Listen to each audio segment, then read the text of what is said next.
Welcome back to the deep dive.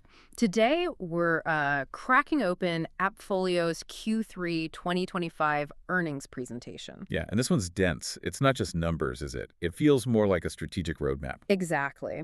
So our mission today is to cut through the corporate speak, pull out the really key stuff, how they're planning to use AI to shake up the real estate world, and crucially, do the Q3 financials actually support that big vision? Well, the first thing that jumps out, I think, is this core tension. You've got really strong growth figures. Revenue's up 21% year over year, which is impressive. It's solid. But, and this is the key bit, they're taking that success and pouring it right back into basically a full platform rewrite. They call it an AI native architecture. AI native, okay. Which means, huge upfront investments, AI tech, more salespeople. They even booked this massive corporate bonus expense in Q3. Right, I saw that. And all that puts pressure on margins in the short term. But you can see it's a deliberate gamble, right?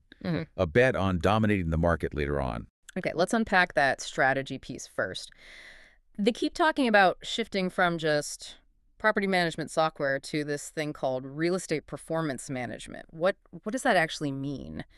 And why now?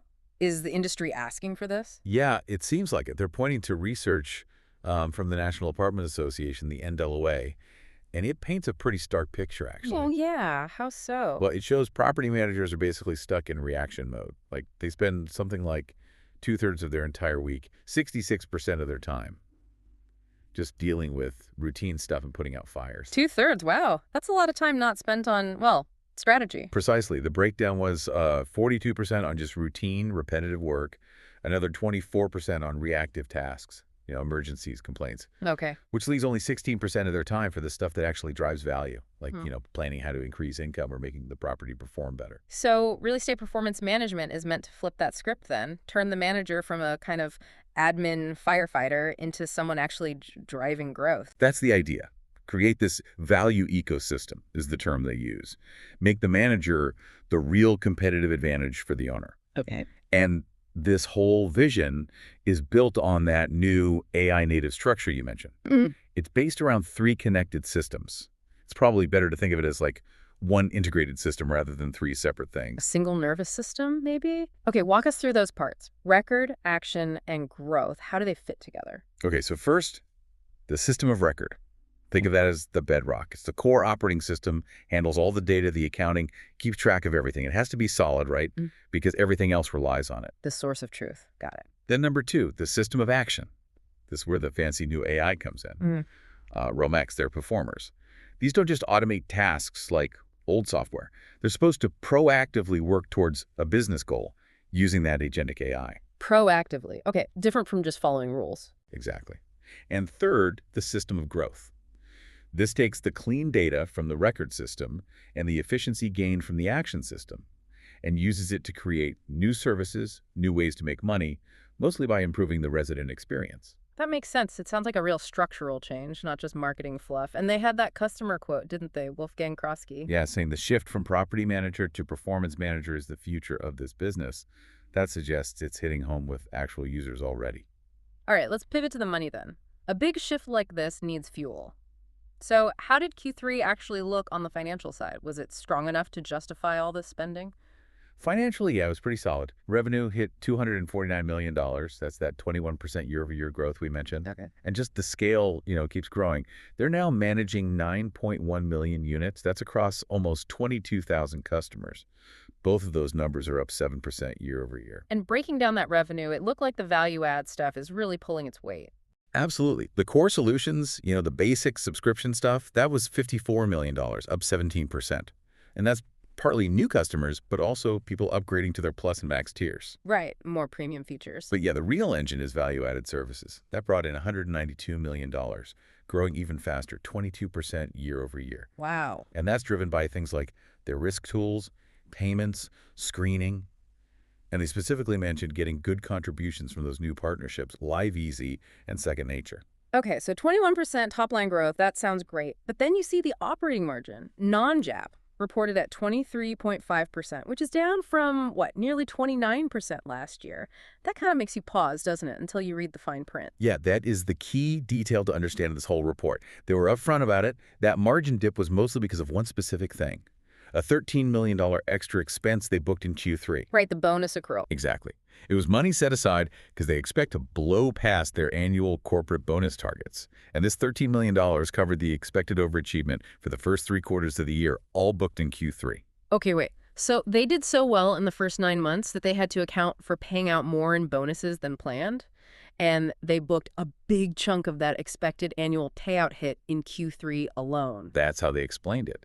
Based on hitting certain company performance goals already, the critical takeaway for anyone listening is that this wasn't like a recurring operational cost increase. Right, it's a one-off related to success. Exactly. If you mentally pull that $13 million out, which was about 5.5% of Q3 revenue, by the way, the underlying operating margin would have been around 29%. Ah, okay. So basically flat compared to last year, even with all the new AI spending starting up. That's actually pretty It strong. really is. It shows the core business is still humming along nicely, generating the cash to fund these big bets. So they use strong performance to kind of prepay for future investment, managing expectations. That takes confidence. And their guidance shows they plan to keep investing heavily.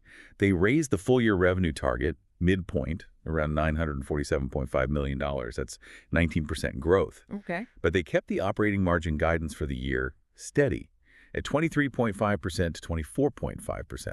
They explicitly said, look, cost of revenue is going up, partly because more people are using things like credit cards for payments, which cost them more, but also because they're spending more on data centers for all this AI stuff. Right. Powering Realm X isn't cheap, I imagine. Okay, so if they're spending so much on it, let's talk about that AI engine, the system of action. What actually is agentic, goal-driven AI? How is Realm X different from the automation we've seen before in prop tech? Yeah, it's a good question. Yeah. So think of traditional automation like a simple if this, then that flowchart. Wow. If an email comes in with urgent, forward it to the manager. Very rigid. Okay, rules-based. Exactly. Yeah. Agentic AI, like these Realm X performers, is supposed to be different. It's goal-driven. You give it an objective like fill this vacancy as fast as possible or minimize maintenance turnaround time. And the AI doesn't just follow one fixed path. It figures out the steps, handles unexpected issues, exceptions, and adapts its approach to actually achieve that goal.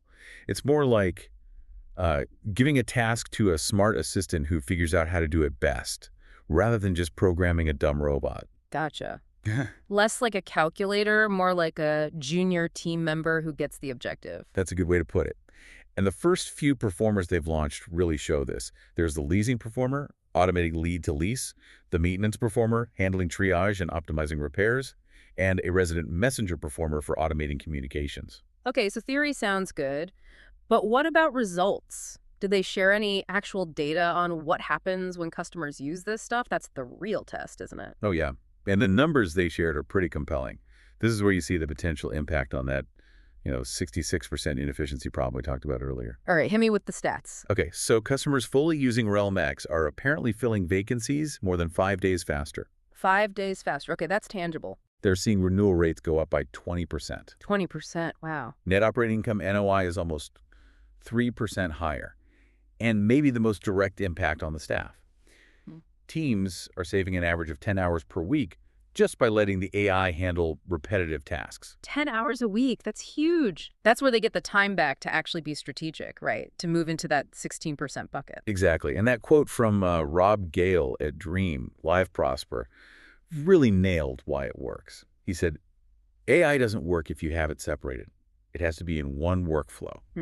That's what sets AppFolio apart. It's the integration. The seamless flow across the systems, which brings us back to the foundation, the system of record, and also the system of growth. Right. You need that solid base. So what are they doing to beef up that system of record to handle all this? It's mainly about flexibility and handling complexity. They're adding more options for how customers configure things like advanced accounting setups, and really importantly, improving how it handles complex mixed portfolios. Mixed portfolios, like what specifically? Things like student housing, which has unique leasing workflows, roommate matching, stuff like that. And also, crucially, affordable housing compliance. Ah, compliance. Can you quickly break down those acronyms they used, HUD and LIHTC, for listeners who might not be deep in that world? Sure. HUD is the Federal Department of Housing and Urban Development.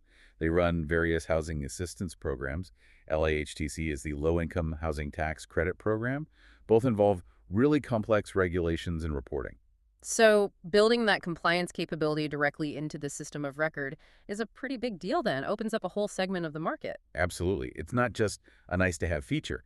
It makes the platform viable for managing properties in these heavily regulated and often very large sectors.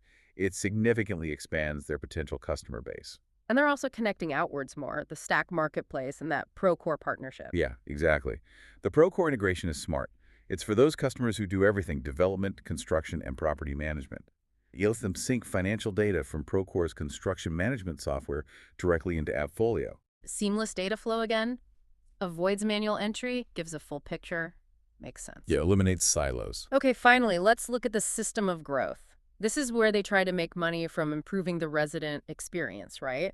Focusing on that move-in moment. Right. And the data shows why that moment is so critical. Apparently, three-quarters of residents say they have problems during move-in. It's stressful, complicated. Yeah, I can believe that. But here's the flip side. If the move-in goes well, residents are 76% more satisfied overall with their living experience. Huge correlation. Wow. Okay, so fixing move-in has a massive downstream effect. Exactly. So their solution, Folio Space, and this resident onboarding initiative is basically a super smooth, guided digital workflow for the resident. Signing the lease, paying deposits, setting up insurance, utilities, all in one easy flow. Taking the friction out. And this then leads into actual services they can sell, like that resident onboarding lift service, partnering with Second Nature again. Precisely. This is the system of growth in action. Onboarding Lift bundles useful services right when the resident needs them most and is most receptive during move-in. Things like helping them build credit, offering pest control, getting discounted internet rates. So turning a pain point into a value-add moment and creating a new revenue stream for AppFolio and the property manager in the process. That's the play. It helps the property manager stand out, makes residents happier, and generates high-margin service revenue. It ties everything together. You can see how this whole strategy, the AI, the systems, the focus on resident experience is really resonating. I mean, getting recognized by Fortune Future 50, being voted Vendor of the Year by RPM franchisees, that external validation matters. It really does. It suggests customers are buying into this vision. So, yeah, to kind of wrap it up, AppFolio had a strong Q3, financially speaking. Yeah. Good growth. Yep, 21% top line. And they're using that strength to fund a really ambitious transformation. They're spending heavily on bonuses, yes, but strategically on data centers, on sales, on R&D, all to build this AI-native platform. All aimed at changing the property manager's job from like reactive admin to proactive performance driver. Exactly. It means taking a hit on margins right now Accepting that short-term pressure. to build what they hope is a much stronger, much more defensible competitive advantage for the long haul. It's a bold move, expensive, but potentially with huge leverage if it works. Right. Which brings us to maybe the final thought for you, the listener, to chew on. Yeah, consider this. We already see value-added services growing super fast, 22% year over year. That's before this whole integrated system of growth and things like onboarding Lyft are even fully rolled out. Okay. So as they really lean into optimizing these high leverage moments, like move in and drive adoption of these new integrated services across their, 9.1 million units, Sure. what kind of fundamental shift could we see, not just in revenue, but in the shape of their business? How much could that long-term operating margin eventually expand once this system of growth really hits its stride? That's the multi-billion-dollar question, isn't it? Really hinges on whether this whole AI-driven, performance-focused strategy truly takes root. Something to watch very closely.